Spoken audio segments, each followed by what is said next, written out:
Elhamdülillah, innelhamdülillah, nahmaduhu ve nasta'inuhu ve nastağfiruh ve na'udhu billahi min şururi enfusina ve min seyyiati a'malina. Men yehdihillahu fela mudille leh ve men yudlil fela hadiye leh. Neşhedü en la ilahe illallah vahdehu la şerike leh ve neşhedü enne Muhammeden abduhu ve resuluhu erselah. Ya eyyühellezine amenu ittaqullaha hakka tuqatih ve la temutunna illa ve entum muslimun.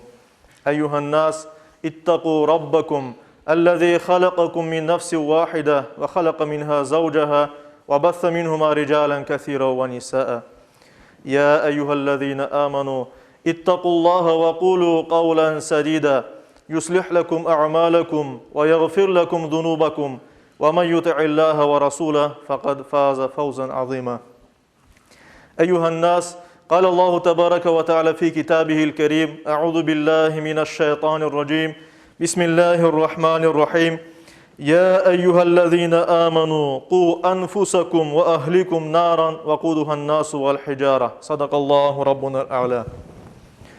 Saygılı cemaat-i Müslümin, Yüce Rabbimiz Tahrim suresinde okuğanım şu ayeti kerimede bu manada buyura. Ey iman etken kullarım! Ey müminler, iman etken kimseler, özünüzü ve korantalarınızı cehennem ateşinden korçalanız. Ki onun yakacağı insanlar ve taşlar olacak. İnsanlar ve taşlar yanacağı, yakıtı olacak cehennem ateşinden özünüzü ve korantalarınızı korçalanız diye buyuruyor Yüce Rabbimiz Kur'an-ı Kerim'de. Peygamberimiz Muhammed Mustafa sallallahu aleyhi ve sellem'e bu ayet-i kerime nazil olgandan son o sahabelerge okudu. Sahabeler de Peygamberimizden sorağanlar.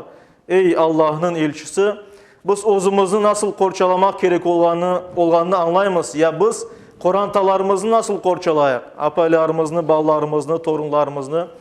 Ve Peygamberimiz sallallahu aleyhi ve sellem onlara buyurdu. Onlara yamanlıkını, fenalıkını, günahının yapılmasını yasak etiniz. Ve onlara yaxşı şeylerini öğretiniz, yaxşı şeylerin yapılmasını emretiniz diye buyurdu. Ve ona göre de elbette her bir insan Peygamberimiz hadisi mucibi mesul olganı gibi öz korantamızdan hepimiz sorulacakmız. Ve ona göre de elbette evlatlarımızın terbiyesini, güzel işler yapmasına ve yarama işlerin uzak olmasına, dinimizin kütmesine büyükten büyük dikkat ayırmak gerekmez. Bu pek mühim bir vazifedir. Hayırlı nesillerini yetiştirmek, öyle nesiller ki onlar öz geçmişinin inanç ve değerlerine sahip çıksınlar. Gelecekke onlarını hazırlayacak her türlü bilgi ve becerikliklerine donangan olsunlar. Öz eşini özleri becersinler, sağlam şekilde ayak üstünde tursunlar ve inangan mukaddes şeylerini, dinimizin esaslarını gelecekke taşısınlar. Buna böyle bir nesil yetiştirmek gerekmez elbet ve bu vazife her bir samimi idarecinin, Müslüman olgan ve idareci olgan her bir kimsenin, şu cümleden aile reisinin, bir babanın, peygamberlerinin, alimlerinin, ziyalılarının, akıl sahibi herkesinin, ana ve babanın da şu cümleden istegeni bir meseledir. Yani arzusu ve duasıdır. Yapacak işi, yapkan işi ve arzusudur elbet. Bütün peygamberler buna untulgan, hep yüksek ahlaklı, güçlü ve kulluk etken nesiller yetiştirmeye gayret etkenler. Bütün peygamberler. Ve şu cümleden Peygamberimiz Muhammed Mustafa sallallahu aleyhi ve sellem. Ve onlar farklı derecede buna nail olanlar. Ne için? Çünkü Allah'tan getirgenleri davanı, doğru dinini tarqatmak için, başkalarına öğretmek için özlerinden sonra başka yanı nesillerge ihtiyaç var idi. Ve bütün peygamberler ona göre buna untulganlar. Ve Kur'an-ı Kerim'de hatta mümin olan kimselerin duası getirilmekte. Güzel bir misal olarak buna. Furqan suresinde Yüce Rabbimiz müminlerinin böyle dua etkenini bizge bildiriyor. Rabbimiz bizge közümüzü aydınlatacak eşler, apaylar ve nesiller, evlatlar bağışla ve bizni takva sahiplerine yetekçi et deyip buyuralar. Bunda mümkün daha Hazreti Ömer'in sözlerini hatırlamağa. Ömer bin el-Hattab, Allah ondan razı olsun, böyle aytkan edi. Değerlerine sahip yaş nesili olmayan milletler yok olmağa mahkumdur. Yani bir değerlerimiz var. Mesela dinimiz var. Dinimizin değerleri var. Onlarını yaşamak ve yaşatmak gerekmiz. Eğer bunu yapacak yaş nesil olmasa demek ki biz bir toplum, bir cemiyet olarak yok olmaya mahkumuz. Eğer işimizin, adımızın ve dinimizin devam etmesini isteysek elbette ki bunu yaş nesillerine alıştırmak ve aşılamak gerekmiz. Bizim dinimiz, İslam dini hep yaş ve hayırlı nesillerinin omuzlarında yücelgen ve Peygamberimiz sallallahu aleyhi ve sellem sahabeler arasında birçok yaş sahabe var idi. Ve Peygamberimiz ozu şahsen onların terbiyesinin alakadar olaydı. Elbet Peygamberimiz herkeske dinimizini öğreteydi, dinimizni yaşamak ve yaşatmak için şevk aşılaydı. Ama yaş nesilge de ayrı bir dikkat ayıraydı. Ve Peygamberimiz sallallahu aleyhi ve sellem onlarga, yaş nesillerge, ondan yaş olan kimselerge, yani Peygamberimiz dinimizni anlatkanda, İslam dinini anlatkanda daha yaş olan kimselerde bunu anlatıp aşılağını için Peygamberimiz vefatından sonra İslam davası devam etti ve bu sahabeler, yaş kimseler dünyanın dört tarafına İslam dini nurlarını alıp ketken ediler ve başka halklarga da öğretken ediler. Peygamberimiz sallallahu aleyhi ve sellem o sahabelerini şu cümleden yaşlarını böyle maktağan edi.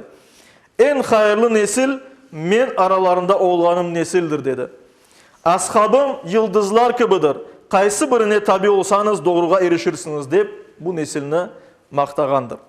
İşte saygılı cemaat-i muslimin biz öz değerlerimizni, kıymetlerimizni gelecekte devam etmesini isteysek, bu toprakta dinimizin kütülmesini isteysek, bir halk olarak, Müslüman halkı olarak saklanmaya isteysek, elbette büyük gayret etmek gerekmiz. Fedakarlık etmek gerekmiz ki, en evvela öz Kur'an'ımızdan başlayıp, daha sonra başka yaş nesillerge dinimizin ne olganını, onun temellerini anlatayık. Evlatlarımızga her taraftan sahip çıkmak gerekmiz. Ve evvela elbette din tahsiline emniyet vermek gerekmiz ki evlatlarımızı camiye yollayıp imamlarımızın yanına Kur'an okumağa öğrensinler, dinin temellerini öğrensinler. Özümüz bilsek özümüz bir şeyler öğreteyik. Daha bilgili kimseler olsa onların yanına yollayık ki öğrensinler. Şu cümleden biz bilemiz ki Kırım'da şimdi medrese çalışmakta, Kalay İslami İlimler Medresesi hem kız ballar için hem oğullar ballar için hem de hafızlık bölümü var. O yerge de evlatlarımızı yollap, onlarga dinimizin temellerini, esaslarını okutmak mümkünmüz. Bu onlar için vereceğimiz en büyük bir hediye, bir bahşiş, bir miras olur. Bundan da gayrı elbette evlatlarımız bu dünyada çalışıp bir şeyler kazanmaları gerek, Kur'antalarını bakmak gerek ve bu toplumga fayda getirmek gerek ve ona göre de din okuğundan gayrı başka fayda getirecek zanaatlarını kazandırmaya da tırışayıq evlatlarımızga.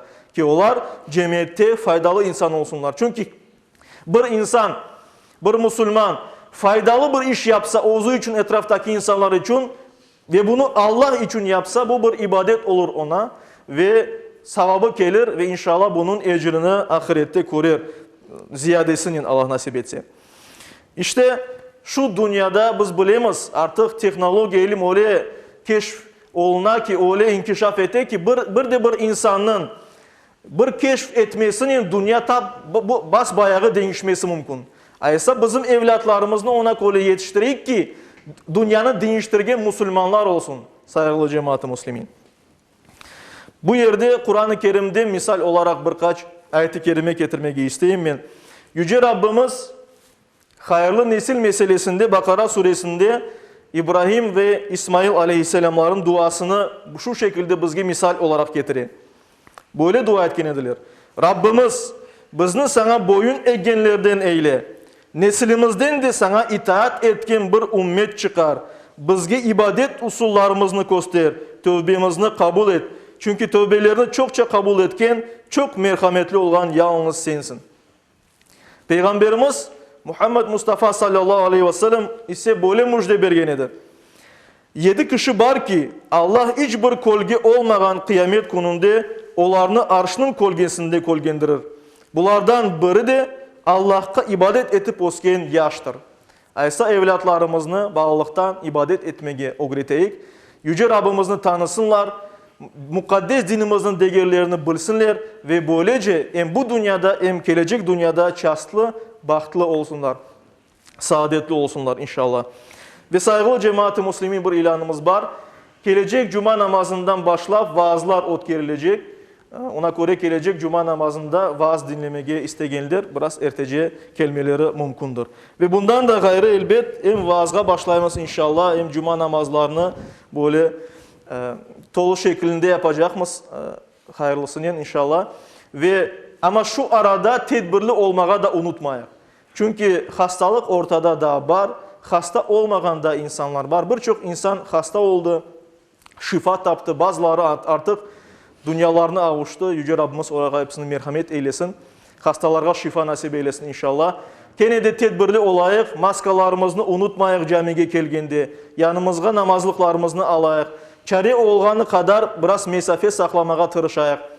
Ve elbette ki selamlaşıp meselesinden biraz uzakça durayıq ki böyle birbirimizge dokunup kucaklaşmaktan. Çünkü hastalık ortada da var. Yüce Rabbimiz bu hastalıklardan, bu ve diğer başka bütün hastalıklardan hepimizni korçalasın. Amin.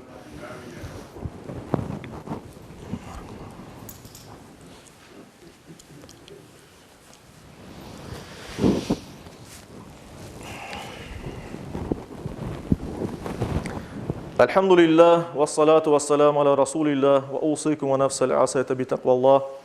İnna Allah ve melaiketehu yusallun alen nebi. Ya eyyühellezine amanu sallu aleyhi ve sellimu teslima. وارض اللهم عن خلفاء الأربعة أبي بكر وعمر وعثمان وعلي وعن سائر الآل والصحابة والتابعين ومن تبعهم بإحسان إلى يوم الدين وعنا معهم بعفوك وكرمك يا أكرم الأكرمين ويا أرحم الراحمين. اللهم أعز الإسلام والمسلمين. اللهم أعز الإسلام والمسلمين. اللهم أعز الإسلام والمسلمين واحمي حوزة الدين ودمر أعداء الدين وألف بين قلوب المسلمين ووحد صفوفهم واجمع كلمتهم على الحق يا رب العالمين وانصر دينك وكتابك وسنة نبيك محمد صلى الله عليه وسلم وآله أجمعين. عباد الله إن الله يأمر بالعدل والإحسان وإيتاء ذي القربى وينهى عن الفحشاء والمنكر والبغي يعظكم لعلكم تذكرون. صدق الله العظيم.